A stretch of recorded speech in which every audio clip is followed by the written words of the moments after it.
engañarnos a nosotros, para desviarnos de la verdadera fidelidad a Cristo Jesús. Y el apóstol Pablo aquí nos está recordando: ustedes han sido comprados por precio, entonces ustedes tienen que vivir en santidad para Dios, y deben de hacerlo con su cuerpo y deben de hacerlo con su espíritu. Este pecado de la fornicación es un pecado horrendo, debido a que la Escritura nos enseña que es un pecado cometido directamente en contra del Espíritu Santo de Dios. Pues el Espíritu de Dios mora en nosotros. No solamente es un pecado contra el Espíritu Santo, sino que es un pecado en contra de la iglesia, que es el cuerpo de Cristo. Por lo tanto, si la fornicación también es un pecado contra la iglesia, que es el cuerpo de Cristo, la fornicación es un pecado directamente en contra de Jesucristo. Y esta mañana vimos todo lo que Cristo Jesús hizo por nosotros, y contra ese Cristo que hizo todo eso por nosotros, contra ese Jesucristo, nosotros vivimos ofendiéndole y pecando directamente contra Él. Por eso este pecado es un pecado horrendo. Pero tenemos que hablar de las consecuencias de involucrarnos en este tipo de pecado. Y nosotros podemos verla en 1 Corintios 3, 16 y 18. ¿No sabéis que sois templo de Dios y que el Espíritu de Dios mora en vosotros? ¿Es que no lo sabéis?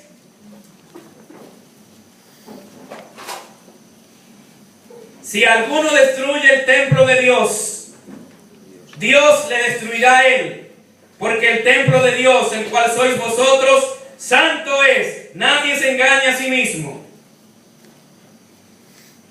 ¿Usted piensa que el Dios, el Rey de Reyes, el Señor de Señores, el que es omnipresente, que está en todo lugar al mismo tiempo, el Rey justo, va a dejar pasar por alto este tipo de pecado contra Él, contra su Espíritu, contra la iglesia? El que destruye el cuerpo del Señor, las consecuencias son: Dios le destruirá a él. Porque el templo de Dios, el cual sois vosotros, santo es. Amén. Las consecuencias son que Dios le va a destruir. El creyente que piensa que puede vivir en fornicación y que no recibirá la disciplina del Señor, solo se engaña a sí mismo. Nadie se engaña a sí mismo, dice el texto.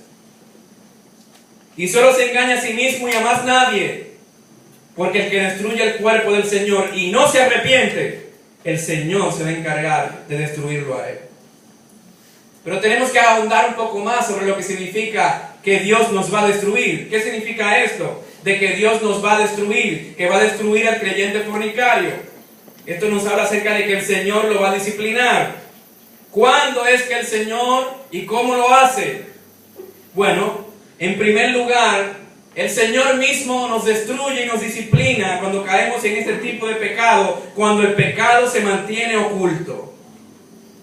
Hay muchas personas que piensan que pueden pecar, desobedecer a Dios, cometer actos inmorales en lo secreto, en lo oculto, solo, acompañado, y piensan que no va a pasar nada porque nadie los vio. Y vienen a la iglesia con cara de santos, como si nada está pasando. No tienen ninguna aflicción, no tienen ningún dolor, tienen una sonrisa en su rostro y le comunican a todos que ellos están muy bien. Y para colmo hacen lo peor. Cuando llega el domingo, la cena del Señor, participan en la fiesta con todos y todos le dicen: por este hermano anda muy bien, porque este hermano participa de la cena. ¿Y ustedes creen que Dios no está viendo? ¿Y usted piensa que Dios se va a quedar así? Fíjate lo que dice 1 Corintios 11, 29 y 32, hablando de la cena del Señor. Porque el que come y bebe indignamente, sin discernir el cuerpo del Señor, juicio come y bebe para sí, por lo cual hay muchos enfermos, debilitados entre vosotros, y muchos duermen. Si pues nos examinásemos a nosotros mismos, no seríamos juzgados, mas siendo juzgados, somos castigados por el Señor, para que no seamos condenados con el mundo. La cena del Señor Cuando nosotros participamos de la cena, nosotros manifestamos que nosotros tenemos una comunión íntima y que tenemos una comunión continua con Dios y que estamos bien con Él. Cuando nosotros tenemos pecados ocultos y todavía no nos hemos arrepentido realmente, porque arrepentirse no es decirle, Dios, perdóname, ya te perdono y tú sigas haciendo lo que tú quieras. El verdadero arrepentimiento es el arrepentimiento que no encubre sus pecados, sino que los reconoce, los confiesa y se aparta. Ese es el verdadero arrepentimiento. Reconoce, confiesa y se aparta. No es decir simplemente, oh Señor, perdóname. Tú perdonas todos los pecados, tú eres bueno, amén, sigo haciendo lo mismo. El verdadero arrepentimiento es aquel que se aparta del pecado. Amén.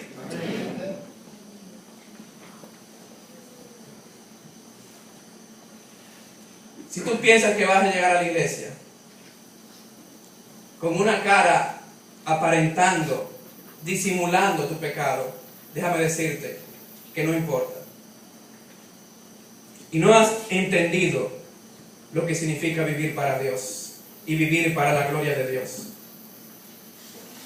¿Ustedes piensan que un verdadero siervo de Dios le importa lo que ustedes piensen de ese siervo? A un verdadero siervo de Dios solamente le importa lo que Dios piensa de él. Porque para él Dios es muchedumbre. Para él Dios es todo. Cuando David pecó, su expresión fue, Dios, contra ti solo he pecado.